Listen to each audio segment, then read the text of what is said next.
him lead with bold colors, not pale pastels, as Reagan would say, and win big elections. Because I don't know about you guys, but I'm getting really tired as Republicans losing constantly. We need somebody who's going to win. And I can tell you, when he was first elected in 2018, he won by 32,000 votes in a state of 22 million people. And never trimmed his sails when he was governor. People were telling him, oh, back down and do things, differently, and don't rock the boat, and, you don't want to be too bold here, don't, be too conservative, what have you. And he stood true to what he knew in his heart was right. And as a result of that, he ended up winning by the largest landslide Republican victory in the history of our state, by 1.5 million votes out of 22 million people. They have never seen anything that big, 20%. And that tells you a little bit about how you can win and bring together coalitions. Nearly 30% of Hispanics, nearly 20% win for independence. He won nearly 10% of women and over 50% of single women. It's about, okay, you're going to get elected, but is it just to hold the title? Is it just to be somebody? Or are you going to go up there and do great things when the country needs you to do it? So there's a lot of stories I can tell you, but there's one in particular that I think is important. It's the story of COVID. And yes, your governor was excellent. She held the line. Yes, the governor of Florida had the right policy prescriptions, and that is keeping kids in school. That is making sure that you can be with your loved one in the final moments of your life. Government doesn't have the right to do that, nor does government have the right to tell you that you can't worship. In the state of Florida, he kept churches open. And making sure that you can put food on the table for your family, all the while the big box stores can stay open, but those little businesses who have been around for 30 years and have put sweat equity and money and family and everything into creating these institutions, they were shutting those down. In the state of Florida, they said, no, we're going to stand up for people to be able to put food on the table for their families and to preserve these businesses.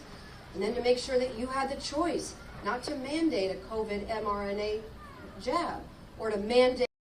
They never did that in the state of Florida. All of those are the right policy prescriptions. But what I want to tell you is this. What I want to tell you is what was happening inside the DeSantis household while all of that was happening. Because this isn't about a news cycle where they come after you and they're on to the next thing. As you can see, they come after us a lot. By the way, you should be asking yourselves, why is everybody coming after DeSantis? It should tell you everything that you need to know. But during COVID, it was relentless. It was every day, day after day, saying some of the worst possible things you could possibly imagine about a good man. It was the Republicans, a lot of them in Washington, D.C., and people who were trying to say you should shut down. It was the Democrats. It was the media. It was the elites. It was the bureaucracy. Everyone trying to get him to bend the knee for months. And I watched, and it's important because it was behind the scenes for me, right? I watched him get up every day, go downstairs, get a cup of coffee, and arm himself with the truth, the data and the evidence, the things that Fauci wasn't acknowledging or choosing not to acknowledge, or other people, the data coming out of Spain and Israel and the United Kingdom, and listening and talking to people like Dr. Bhattacharya and Gupta, who, by the way, were being censored on social media. By whom? By our federal government, who didn't want any dissent out there. But I saw him relentlessly get down every day and arm himself with the truth and the full armor of God. And then I saw him walk out every single day and fight. And get on the cameras and fight for you. Fight for our way of life, our God-given rights. Everything was at stake because I never thought in my lifetime I would ever see anyone try to usurp our rights from us. It's not up to government to say whether you can go out and be with your family, or whether you can go out to dinner, or whether you can go to church. They have no right. Those are our rights that are innately with us. And I watched him fight day after day and hold the line. So I tell you this. When you send somebody up to Washington to be a president of the United States, what matters is the decisions that they make when it counts, when they're coming after you, when they're doing everything they can to get you to back down. Heck, we had the Grim Reaper standing outside our front door who was saying, shut down the beaches. They tried everything, and I watched for months. He would not quit and never back down. And that is exactly what you're going to get, because you're not going to get somebody that's going to go up there, that's going to care about the headline, care about the cocktail parties, or care about what the bureaucracy is saying. He's going up there for one reason, and that is to fight for you. And gosh darn it, it's about darn time we elected somebody who is going to be fighting as we see with so many politicians, but fighting for the American people, our God-given rights, and our way of life, and the American dream. And so with that, I can tell you, you've got one heck of a fighter. And it's a pleasure and it's an honor for me to introduce to the United States, Ron DeSantis. And Mason. And Madison.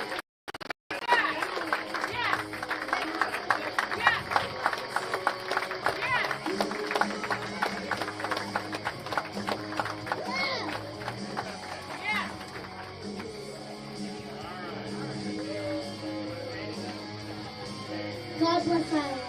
There we go. Thank you so much. Well, I can tell you this, being in Iowa, you guys have a great governor, and you have the best first gentleman of all 50 states. Kevin's a great guy, but Florida, we have the best first lady of all 50 states, and I think you saw that right now. So thanks, guys. Appreciate you coming out. Thanks so much. Are you ready to send Joe Biden back to his basement in Delaware where he belongs? Yeah. Are you ready to turn this country around? Are you sick of the decline? Are you sick of the problems? Do you want to see some solutions? And that's what we're going to do. We're going to be turning this country around because we need it. And that's why I'm running. We need somebody that's going to fight for you as president. And I will do that. And I have a record of doing that in the state of Florida. Whenever we had when people's backs were against the wall, when they needed somebody to stand for them, I was there to do it. We did it during COVID with all the insanity that was going on. We were able to, while others were locking down, we lifted people up. We protected people's businesses. We protected kids being in school at great threat to us politically in terms of all the incoming that we took. I was getting hammered every day. People were saying, why are you doing this? You're not going to be long for this world. But it was the right thing to do. And a leader's got to care more about protecting the jobs of the people he represents than he is about protecting his own political hide. And so we showed that we would dig in when it's not easy and fight for people there. We also fought for our kids, and we fought for parents' rights against a movement that wants to inject sexualization into the curriculum of very young ages, kindergarten, first grade, second grade, and we said that's wrong. We saw our 6, 5, and 3-year-old. I think kids should be able to go to school, watch cartoons, just be kids without having an agenda shoved down their throat. And we need to stand for the rights of parents. So that's all well and good when we said we're going to protect parents in that situation and protect the kids and get that the transgenderism and stuff out of the schools. The media didn't like it, left didn't like it, but neither did Florida's most powerful corporation, Disney, didn't like it. And a lot of people said, well, you can't go against them, they're too powerful. And honestly, a lot of Republicans would not have fought in that situation because they tend to defer to some of the big, powerful companies. But, I took an oath to support and defend the people of my state. I did not say that I would subcontract out my leadership to a woke corporation based in Burbank, California. So we stood up, we fought the fight, we won the fight, and we did what was right for the children of the state of Florida. And you got to be willing to do that when it's not easy, when you got a lot of people bearing down on you. So fighting, I think, is something that there's so much stuff that's out there. The media, the left, all this other stuff, just constantly people that are just trying to work hard, play by the rules, they get beat down with all this nonsense. You need a champion. You need somebody that's going to be willing to dig in and push back on your behalf. And I've shown the ability to do that, and I'll do that as president. The other thing, though, you need to do is you need somebody that's going to win. And yes, win the election, of course, and Republicans outside of Iowa, Florida, a handful of other states have been losing. We were promised we get tired of winning. I tell you, I'm tired of seeing all these winnable races go down the toilet when we should be cleaning the Democrats' clock.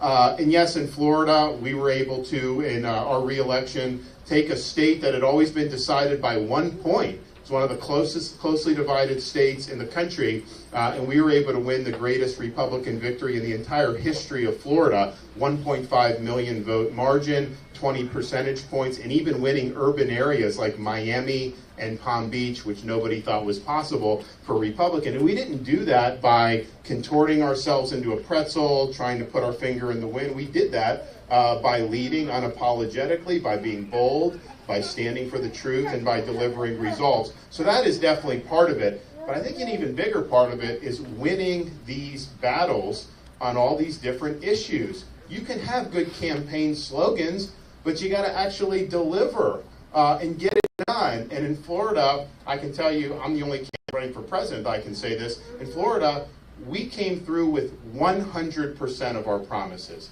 Every single thing I promised that I would do, we've delivered and then some. And if you just think about it, we mentioned supporting parents' rights. We have universal school choice in Florida. We banned sanctuary cities. We gave the death penalty, authorized the death penalty for pedophiles. We sent troops to help Texas at the southern border. We transported illegal aliens to places like Martha's Vineyard, which made a big difference in terms of people started taking the border seriously. We have eliminated things like critical race theory in our K through 12 schools. We've put American civics back into schools in a really, really big way to teach kids about what it means to be an American. We have given, not instead of defunding police like some of these other places were doing, we ban local governments from defunding police. And we ensure that anyone that tries to riot, loot, or engage in mob violence doesn't get a slap on the wrist like they do in Portland, but they get the inside of a jail cell where they belong. And the result of that is Florida's crime rate is at a 50-year low. And since I took office as governor, violent crime is down 35% at a time when it's been up in many other urban places throughout the country. We have eliminated things like ESG, this environment social governance movement, which is basically trying to take corporations and having them impose a leftist agenda on society. You didn't vote for any of these people.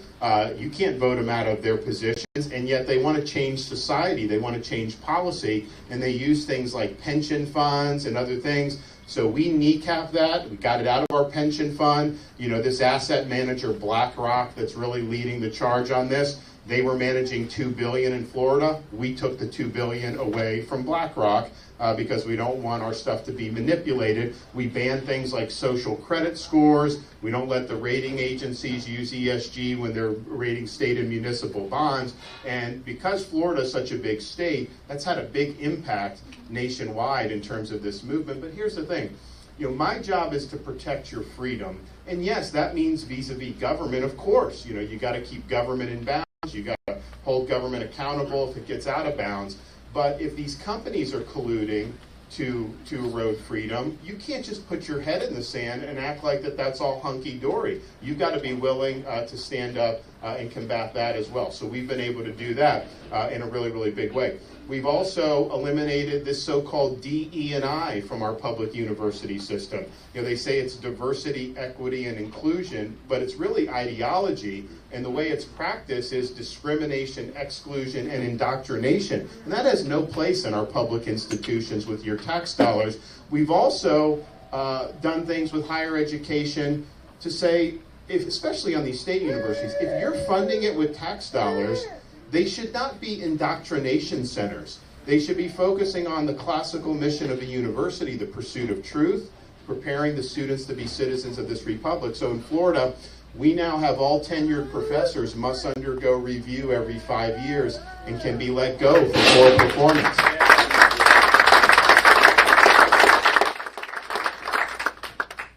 We've done much more in Florida. Second Amendment, right to life, medical protections against vax mandates, all the different things, so that something like COVID, if it ever happens, if we ever have another virus unleashed, that they're not able to take away your freedoms and your liberty again. And so we're proud of being able to do that. But we have actually produced. We have won these big fights. And so the state of Florida, when I came in, was an evenly divided state between Republicans and Democrats. Now the Democratic Party is a shell of itself. We have way more Republicans than Democrats in Florida, and that was never true for all of history until I became governor. And we have actually beat these people across all these institutions, and that's what we need.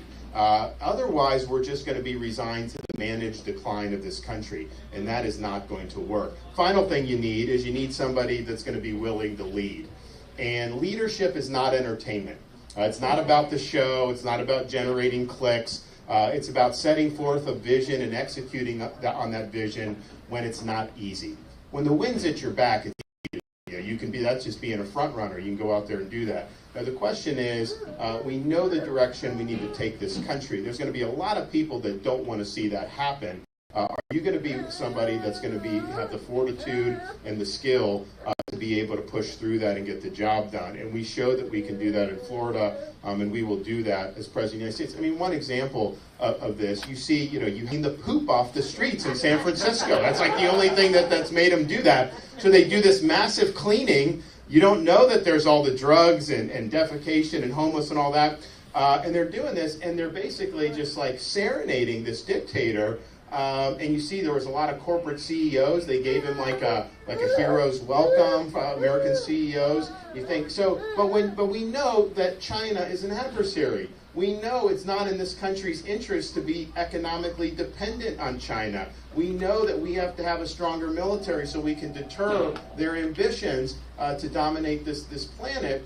And yet, when you take positions, though, it upsets some of the business guys, Wall Street. They don't necessarily like it. In Florida, we said we got to protect our people, so we banned China from buying land in the state of Florida. They don't get farmland. We eliminated them from our universities, things like these Confucius Institutes.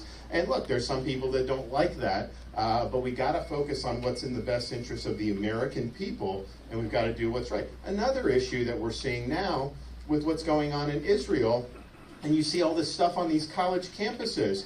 And a lot of this stuff, MIT reported, a lot of these pro-Hamas demonstrators are being led by students on foreign visas who aren't even Americans. Well, I can tell you this as president, if you're here on a foreign student visa and you're making common cause with Hamas, I'm canceling your visa and I'm sending you home. We got to stop being politically correct about this.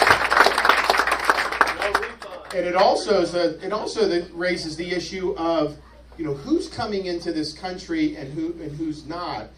Yes, obviously the illegal, and I'll talk about that in a minute, but just because it's legal doesn't necessarily mean that's in our interest either.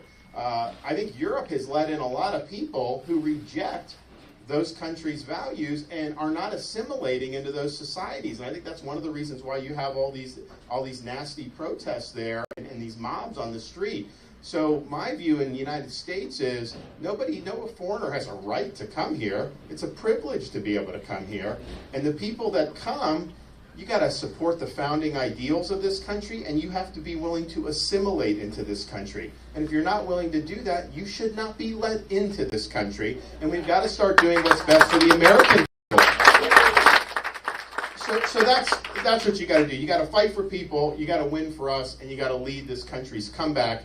What I'll be able to say, and you also need a president that can serve 2 terms. It's really, really important because none of this stuff is going to stick unless you're able to go do it over a 2-term period. And so I'll be able to do that. And so one of the things I think about is I can sit there and tell you, what I'm going to do, but I'd rather think about, okay, once I do 2 terms and I'm getting ready to leave in January of 2033, what am I going to be able to tell you we've actually done?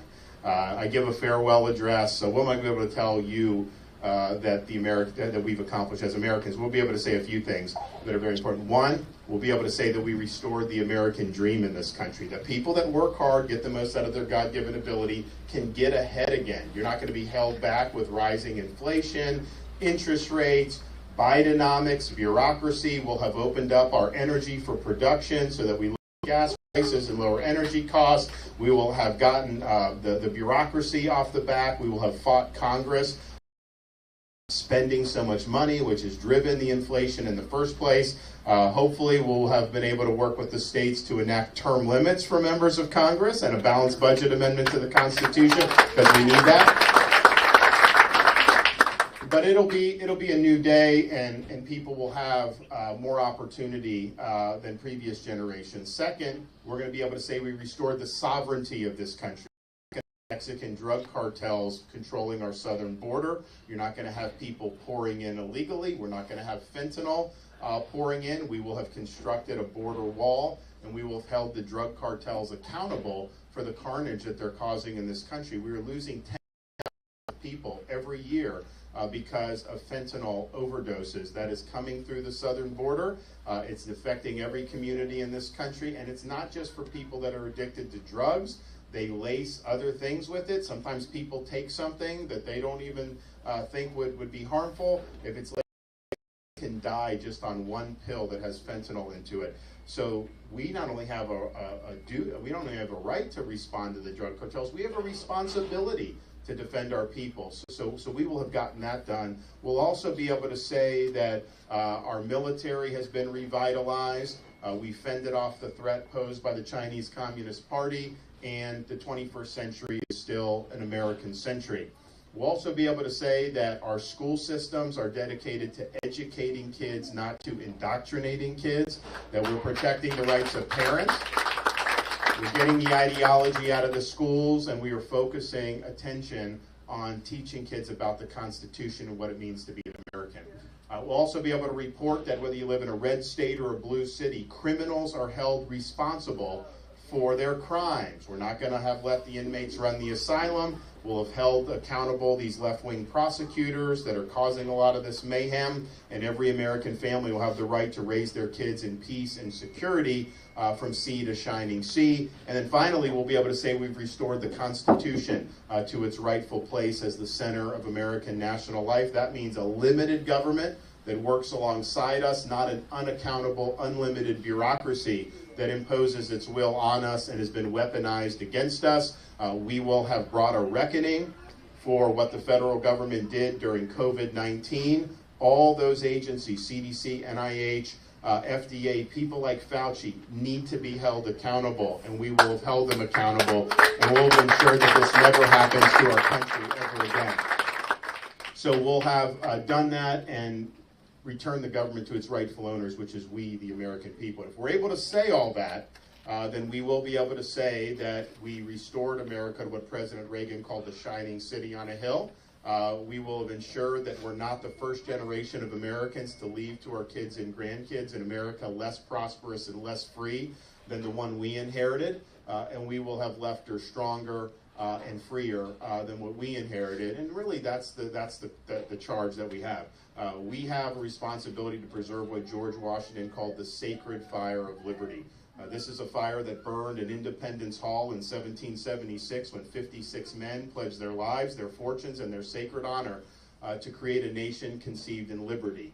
It's a fire that burned at a cemetery in Gettysburg, Pennsylvania, when our nation's first Republican president pledged this nation to a new birth of freedom. It's the fire that burned when brothers stormed the beaches of Normandy, defeated Nazi Germany, and preserved freedom throughout the world. It's a fire that burned at the gate of the Berlin Wall when in 1987 a resolute president stood before that wall and said, "Mr. Gorbachev, tear down this wall and help bring communism and the Soviet Union to an end." So this is our responsibility. It's not a responsibility we should run away from. It's a responsibility we should welcome. I welcome to lead the charge. As somebody who will be the nominee, I'll get the job done politically. We'll get House, Senate, we'll do all that. As a leader, I'll always be somebody that you can be proud of. And as your president, I promise you this, I won't let you down. Thank you all. God bless you. I'm happy to take some questions. Anyone have any questions? Yes, sir.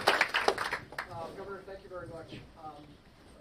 We went through a cycle back in 2016 where our country was being torn apart because of all of the lies that were being told by politicians on both sides of the aisle. So, Casey spoke a little bit about you being armed with trust, and you used the word trust a couple of times when you just spoke to us.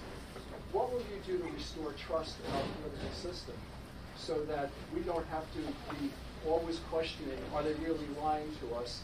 Because we know politicians have a First Amendment right to lie to us. It's going to be done through producing results. It's going to be tangible things that you can see and that you can say, this is being done. And so some of the stuff that's going on in government, we're going to make a reckoning for COVID. We're going to do investigation of these agencies like IRS and DOJ and FBI. So you're going to see tangible results. And so in Florida, I basically just stood and told the truth. I said what I believe, but I was, relentlessly attacked. Media was always attacking me, all this other stuff. And yet we win this big victory, even in spite of all that nonsense. And I think it's because people saw with their own eyes the results, and they saw what was being done. So I think so much of politics has devolved in that, because it's all like empty calories. Like so much of the stuff that's done and put out it doesn't even matter. It's not leading to anything that's bettering the lives of the American people, and that's ultimately what it is. So you just got to have your compass sent to true north every single day. There's going to be a lot of people who are going to try to take you off course. They're going to focus on things that don't matter. They're going to want to muddy the waters. And no matter what somebody says in the media or a pundit, north is still north. That's and you got to always have your compass set on that destination. And so I've shown an ability to do that, to not let all this other stuff impact our ability to lead, and that's what we'll do. But I think the trust comes from delivering results. And so in Florida, people saw me doing that, so they knew if I came out and said something, they knew I would follow through on it. It wasn't even a question at that point. Yes? Casey mentioned earlier how you, in the mornings during COVID, had to armor up to leave the house. I can't imagine what that was like. I'm curious to know from you, what was the source, the core strength that helped you do that, and that you believe in to carry you through?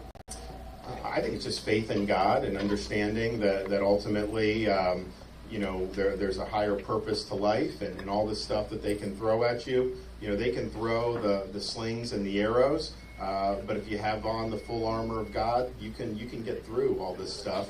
And I just was resigned that I've been entrusted with this position to lead one state, the third largest state in the country. And the COVID put the governors on the spot more than governors have ever been put on the spot in our lifetime. And so the question is, are you going to wake up, look in the mirror, do what you do for the right reasons, or are you going to try to contort yourself in a pretzel to try to conform yourself to the narrative or what the media wants or the bureaucrats? And I was just like, I'm going to do what I think is right. This is too important. And if it doesn't work out for me politically, that's fine. But I hate, and I would always be able to wake up in the morning and look and say, you know what, I did the right thing. I would have no regrets.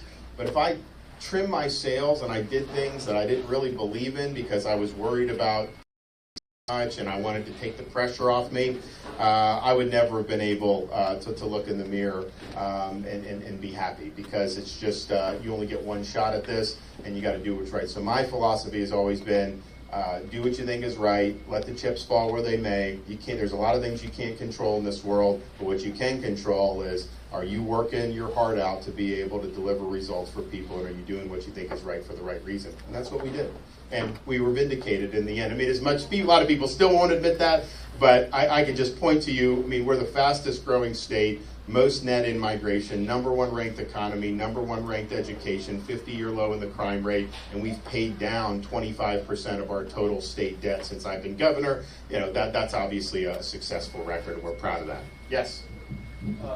Exactly. We got to steal a question from the gentleman next to me. He wanted to know what your favorite ice cream flavor is. And then my question, you see a lot of folks on the left and the right throw around this term fascism, kind of loosey-goosey, like it's kind of loosey meaning. So I was hoping you could maybe shed some light on that. How do you define that? What are you looking for? What are you going to do about that? Because I think people are rightly concerned about that. Right. Well, look, in terms of the ice cream, I mean, it's fun. I'll tell you what, there's good ice cream here. I mean, it's really, really good. Probably I would do cookies and cream would probably be my favorite. But our kids, they like whatever looks the best. So we actually got them ice cream last night. We did the Family Leader Forum in Des Moines. And, they got like the purple whatever with the marshmallow, like that's what they love, right? So we did that, and it's fun. Look, when they use these terms, to me, when they call you these names, that just means you're winning. Because this is ridiculous that people would lodge some of this stuff at me or other Republic or whoever you do. So if they can beat you on the substance, they will beat you on the substance. And they will argue why what you're doing is not right. But usually I feel if they just try to start calling you names, that's the equivalent. They say that if you're doing a trial and you're an attorney, if the facts are on your side, hammer the facts. If the law is on your side, hammer the law. If neither are on your side, just pound the table. Well, to me, that's the political equivalent of the table. And you get a lot of rhetoric. The media amplifies a lot of this rhetoric with false narratives. I mean, I just thought about, I don't know if you guys saw, Major League Baseball said it's going to bring the All-Star game to Atlanta in, I think, 2025. And the reason why that's noteworthy is because Major League Baseball was supposed to have the All-Star game in Atlanta a couple years ago. And then what happened was Georgia did, because, Georgia's election in 2020, there was how that was done. A lot of people were like, well, wait a minute, this is not the way elections should be done. So there was a movement to fix some of this stuff. And so they passed a bill to reform, to make it more transparent, and it was just a good bill. And so Governor Kemp signed it, and the media, the left, they created a panic about this. They were equating that to Jim Crow laws, which were basically not allowing people to vote based on race. And corporate America got involved in this. Coca-Cola, Delta, all these companies condemning the law without even really reading it, buying into these narratives. And so Major League Baseball actually moved from Atlanta to Colorado over this. Well, it turns out they've now done some elections, primaries and general elections, and they've had record turnout from people of all different races and backgrounds. So it was a total sham. It was a total hoax. But yet, people were being equated, to being like segregationists. So much of this rhetoric is just totally off the chart. Anytime you hear that, that should be a sign to you that the people lobbing those accusations don't have the facts on their side, and they're resorting to name calling, and they think that somehow is going to be enough to win these political arguments. I think we're done with all that. I think we know how the left operates. I think we know these things is a bunch of hogwash, and so stand for what's right, be right on the issue, speak the truth. Most people at this point, I think, discount the nonsensical rhetoric. So that's just what I would say about it. Yes, sir. I guess the thing that bothers me the most about what's going on in D.C. right now is the United States is going down a financial toilet, okay? You've got a president right now that keeps sending billions upon billions of dollars to help this country and to help that country and to help this country. When is enough to where we as citizens of the United States start helping our folks? Let's get these homeless people off the streets and out of the woods. Let's get them in homes. When do we say enough is enough to start helping our own folks? When you guys say enough is enough with your votes. I mean, I think that if you look, there was a country was going in the wrong direction in 2022. Most people believe that.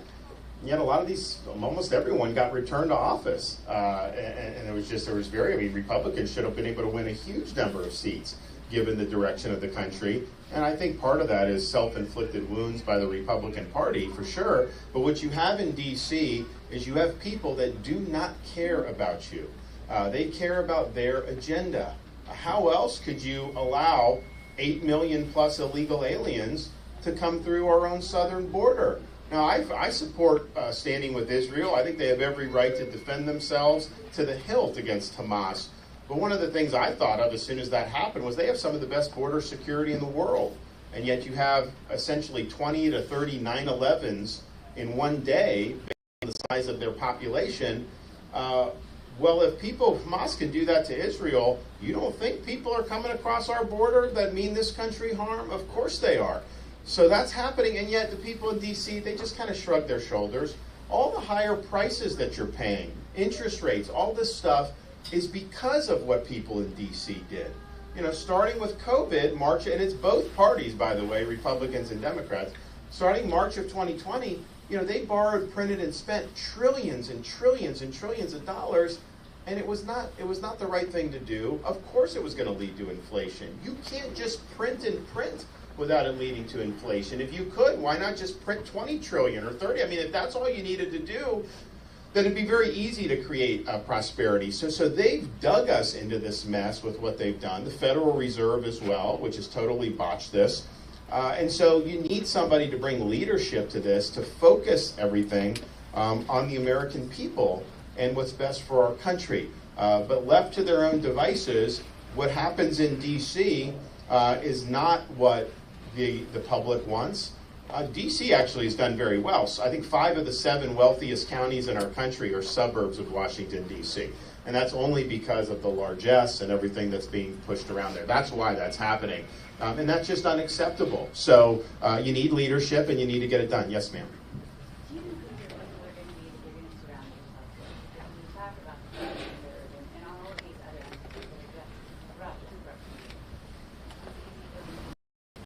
No, absolutely. So the question's about personnel. And this is significant because you can have the best vision in the world as an executive. You can have the best decision-making in the world. If you don't have a cadre of people surrounding you, both in the White House and throughout the administration, that are going to implement that vision and fight for that vision, you're going to get chewed up by the bureaucracy and by the administrative state. And I think we saw that when Trump was president. I mean, he literally would be doing phone calls with foreign leaders, and you'd have people on the NSC would leak it to the Washington Post and the New York Times and stuff. And so you've got to come in, and part of that is because he kept all these Obama holdovers in the NSC. You cannot do that. All the Biden people, when I'm president, are gone on day one. I'm not dealing with it. What you have to have, though, and I think I've shown this in Florida, is people who come, they've got to be coming for the right reasons. So, for example, I don't think you can just recycle a bunch of people from D.C. We're going to inspire people from all across the country to pick up their families, move to the nation's capital for 2, 4, 6, 8 years, whatever they can, do the people's business, change this government, this bureaucracy, return power to the people, and then go back and live under, hopefully, a revitalized America. It should not be just you go in, you stay in the swamp, and you do that. If it's all the D.C. people, there's no incentive for them to change anything. So that's one of the things we're going to do. The other thing is there's certain positions that are going to be really critical. Attorney General, FBI Director, so on and so forth. You've got to have people that have backbone, that are going to dig in and know if you're doing the right thing, you are going to be attacked in D.C. The people in Washington are not going to like you. That's just the way it is. If you're somebody that's trying to be liked in Washington, then you're not going to be effective. So, for example, in Florida, my Surgeon General of Florida is a guy named Dr. Joe Latipo, and we brought him in from UCLA during COVID, and he was one of the very few